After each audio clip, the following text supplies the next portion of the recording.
أعوذ بالله من الشيطان الرجيم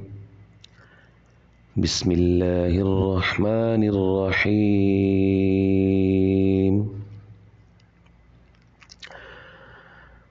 ولتجدنهم أحرص الناس على حياة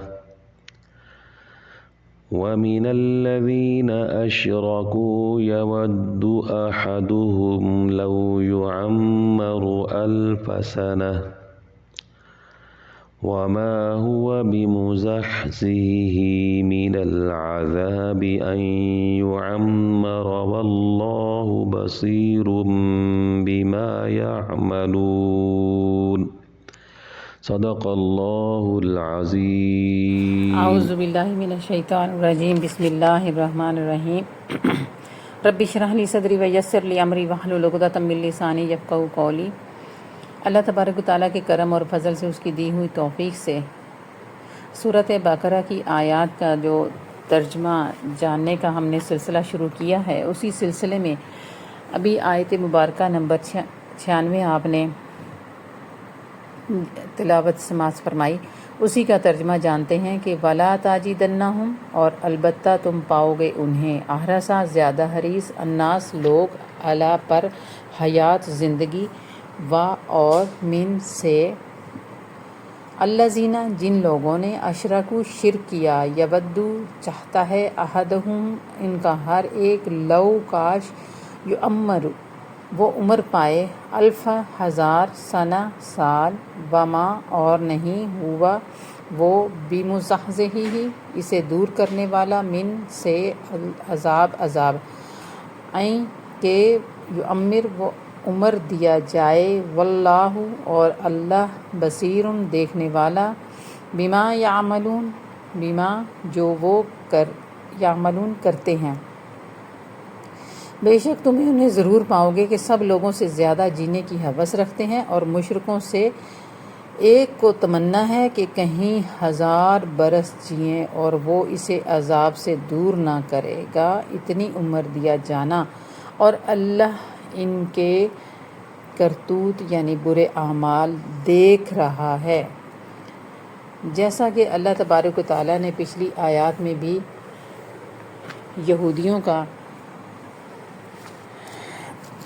جو ان کی تمنا تھی، جو ان کی خواہشات تھیں، انہوں نے جو ایک وتیرہ بنا رکھا تھا کہ ایک غلط خبریں پھیلانا اور نبی پاک صلی اللہ تعالیٰ علیہ وآلہ وسلم کے اوپر ایمان نہیں لے کے آنا اور طرح طرح کی باتیں بنانا، اسی سلسلے میں اس آیت مبارکہ میں بھی اللہ تبارک تعالیٰ فرماتا ہے کہ آپ نظر دوڑا لیں، ساری دنیا میں سب سے زیادہ جینے کی جو حرص ہوگی وہ ان کے اندر ہے۔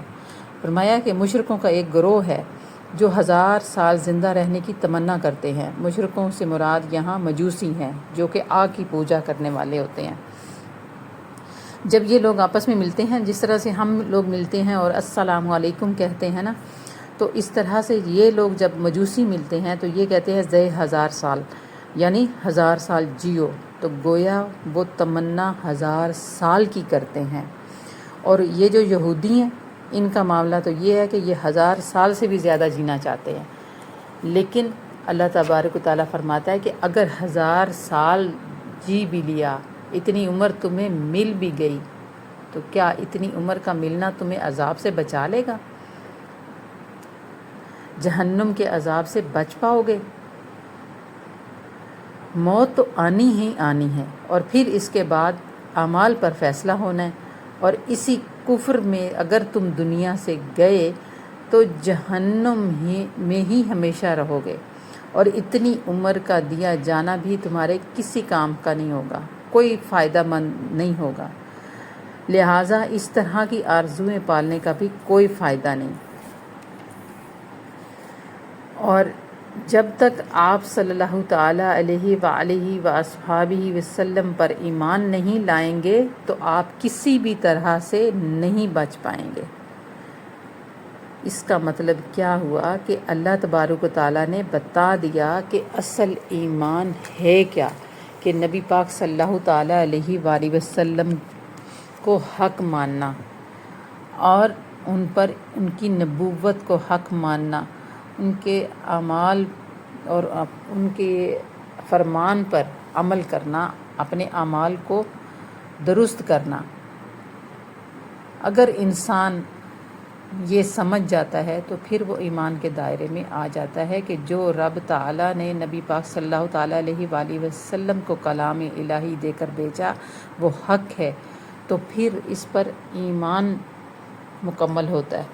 جب تک نبی پاک صلی اللہ تعالیٰ علیہ وآلہ وسلم کو حق نہیں مانیں گے تو کبھی بھی اس راستے میں، ایمان والے راستے پر نہیں چل پائیں گے، ہدایت نہیں مل پائے گی۔